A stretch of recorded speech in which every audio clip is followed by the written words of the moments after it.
Bonjour à toutes et à tous, je m'appelle Marion Couturier, j'ai 20 ans et comme vous l'aurez compris, je suis sportive de haut niveau en planche à voile olympique. Je pratique ce sport depuis l'âge de 7 ans et aujourd'hui j'ai la chance de pouvoir vivre de ma passion. En bref, j'ai décidé de dédier la plus grande partie de mon temps à repousser les limites de mon corps et de mon esprit dans la quête de performance et d'excellence. Mais alors qu'est-ce que c'est vraiment le sport de haut niveau ? Bien, je crois que malgré les 7 ans d'expérience que j'ai en compétition internationale, je ne pourrais pas vous donner de vraies réponses à cette question. Alors je pourrais vous donner une définition Wikipédia, mais dans les faits, je crois que le sport de haut niveau, ça ne se raconte pas. Le sport de haut niveau, ça se vit, et ça se vit dans le corps, ça se vit dans l'esprit, et ça se vit dans la passion. Je suis devenue sportive de haut niveau à l'âge de 16 ans, grâce à mon premier top 8 en championnat du monde en octobre 2019 à Cadix. Je me souviens encore de la fierté que j'ai ressentie lorsque j'ai appelé mes parents pour la première fois pour leur annoncer cette bonne nouvelle.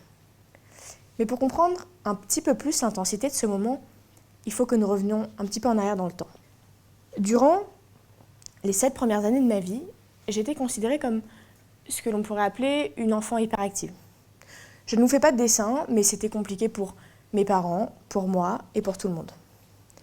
Alors un beau jour, mon médecin traitant m'a prescrit le plus beau des traitements. Et il m'a dit « S'il te plaît Marion, fais fonctionner ton corps et moins ta tête, fais du sport ». Alors, j'ai commencé la planche à voile dans le sillage de mon père. Et je dois vous avouer pourtant que j'avais une peur bleue de la mer. Elle représentait pour moi une immensité à laquelle je n'étais pas prête à faire face à cet âge-là. Et cette peur de l'immensité bleue a duré près de 6 ans. C'est long 6 ans dans l'angoisse, et pourtant je l'ai fait. Et aujourd'hui, avec du recul, je crois que c'est l'une des plus grandes victoires de ma vie. Alors, comment est-ce que j'ai vaincu ? Eh bien, j'ai eu la chance de ne pas y faire face seule. J'ai fait la rencontre d'Isabelle, qui deviendra ma préparatrice mentale, et qui m'a permis d'accepter cette peur dans son entièreté pour modifier les croyances que j'avais ancrées. Aujourd'hui, la mer est devenue mon refuge, l'endroit dans lequel je me sens libre et épanouie. Après cette première victoire face à moi-même, j'ai rencontré de nouveaux obstacles. Des proches, des enseignants qui craignaient que je ne puisse pas concilier le sport de haut niveau et les études. Vous savez, Marion, vous êtes une femme, et par conséquent, vous ne pourrez pas espérer vivre convenablement du haut niveau. En plus de cela, vous voudrez des enfants, Marion, et vous ne pourrez pas assurer votre rôle de mère et votre rôle de sportive. Je pense que vous êtes en train de faire les mauvais choix, Marion. Alors, c'était souvent sans mauvaise intention, mais ces mots ont marqué mon adolescence au fer rouge. Avec en plus de cela une sorte de pression sociale, celle qui veut que l'on utilise ses capacités cognitives plutôt que ses capacités sportives, car plus valorisées par la société. Tous ces gens qui ont voulu opposer mon projet sportif à mon projet scolaire ont été bien surpris de voir à quel point je pouvais exceller dans une grande partie de ce que j'entreprenais.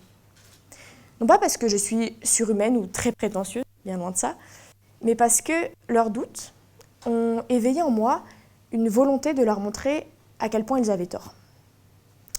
Ça, c'est ce qui résonnait en moi à 14 ans, dans mon éternelle quête identitaire. Et je dois avouer que c'était aussi une bonne raison de leur tenir tête. Car j'ai toujours cru que malgré mes failles et mes défauts, j'étais capable d'accomplir mes rêves. Vous êtes votre meilleur allié pour construire cette croyance peut-être utopique qu'avec la détermination, tout est possible. J'ai entendu bien trop souvent « tu n'y arriveras jamais ». Tu vises beaucoup trop haut. C'est impossible tout ce que tu veux faire, Marion. Venant de personnes qui sont ensuite venues me féliciter allègrement après mes réussites. Alors je peux vous dire qu'il y aura toujours du monde lorsque nous réussirons. Et par expérience, il y en aura beaucoup moins lorsque nous tomberons. Avec le début de la compétition à haut niveau, la lutte contre moi-même m'est revenue un petit peu comme un boomerang. Et je rencontrais encore un nouvel obstacle, celui de la réussite. Qui dit réussite dit échec, et l'échec arrive toujours avant la réussite. Dans une carrière de sportif de haut niveau, on compte en moyenne 70% de déception pour seulement 30% de succès. Je pourrais vous citer une multitude de moments dans lesquels je me suis effondrée de souffrance physique, de souffrance mentale, alors que je vous citerai que très peu de situations dans lesquelles je me suis sentie performante et satisfaite. Et pourtant, chacun de ces instants vient apaiser toutes les brûlures subies auparavant. Il y a 2 mois, j'ai participé à mon dernier championnat du monde U21, moins de 21 ans, en tant que leader mondial. J'étais prête, physiquement, mentalement, et j'étais prête à affronter l'adversité, j'étais prête à gagner. Pourtant, le 2e jour de compétition, je me fais disqualifier pour 100 grammes de trop dans mon harnais. Je prends 35 points de pénalité et je perds ma première place au classement général la veille des finales à cause de cela. Alors, comment vous dire l'indescriptible ? La souffrance, la tristesse, la colère. Je crois que c'est l'une des plus grosses déceptions de ma carrière. Le sport nous apprend à échouer, et échouer, c'est devoir se relever. Et dans la compétition, j'ai dû me relever un bon nombre de fois pour pouvoir gagner. Car si l'envie, la détermination et l'abnégation, c'est la base du haut niveau, il y a pourtant des jours où je n'ai pas la force. Il y a des jours où je suis fatiguée, et il y a des jours où c'est non. Et pourtant, je m'astreins quand même à cette tâche quotidienne. Car c'est ce qui fait, selon moi, la différence entre un bon athlète et un très bon athlète. Et par très bon athlète, je n'entends pas que celui qui gagne médaille sur médaille, mais j'entends tous ceux qui, un jour, ont touché du doigt cette sensation de toute puissance sur la ligne de départ. Car un jour, je suis sur la ligne de départ. Le pavillon de classe se lève et je regarde le viseur, le comité, le viseur, le comité, le viseur et le comité. Je suis prête à me battre. J'ai le couteau entre les dents. Je veux me battre. Cependant, cette sensation de toute puissance n'exclut jamais la remise en question permanente de nos capacités et de notre légitimité. Vous avez probablement déjà dû vivre cette sensation qu'en tant qu'élève, où vous commencez à observer ses failles, ses défauts. Vous commencez à sentir quelle arme vous pourriez avoir pour dépasser le maître. Alors, on tue le père et on prend la place.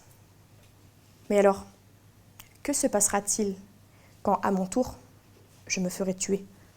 Que faire de cette passion qui nous anime lorsque la vie décide que l'on n'est plus apte à se battre ?